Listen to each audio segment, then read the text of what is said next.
Trump ఇప్పుడు తాజాగా మరొక యుద్ధాన్ని ఆపే ప్రయత్నంలో ఉన్నాడు. ఏంటి ఆ యుద్ధం అయ్యా అంటే తాజాగా రష్యా ఉక్రెయిన్ యుద్ధం. పాకిస్తాన్ ఆఫ్ఘనిస్తాన్ యుద్ధం ఆపగలిగాడా? లేదు. ఇప్పటికీ జరుగుతోంది. కాస్త పాకిస్తాన్ అయితే ఈయన చెప్పిన మాట వింటది. ఆఫ్ఘనిస్తాన్‌కి కొన్ని అవసరాలున్నాయి, అది తీరిస్తే ఆగుతది. దాన్నేమన్నా ఆపగలడు గానీ, రష్యా అధ్యక్షుడితో మాట్లాడాను, తను కంగారు పడ్డాడు, భయపడ్డాడు, నేను చెప్పినట్టు వింటానన్నాడు.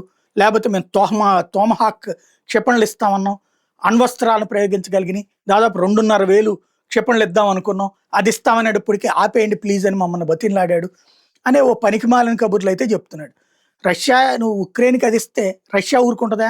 అణుబాంబులు ఎయ్యదా? అదేమన్నా అంత పిచ్చదా? ట్రంప్‌కి అంత భయపడిపోతారా? ఇంతకీ ఇప్పుడు మనకి నరేంద్ర మోడీకి నేను ఫోన్ చేశాను అన్నట్టుగానే పుతిన్‌కి గూడా నేను చేశానని చెప్తున్నాడా? డ్రామాలైతే కొనసాగుతున్నాయి. కొత్త నాటకం బిగించేశాడు.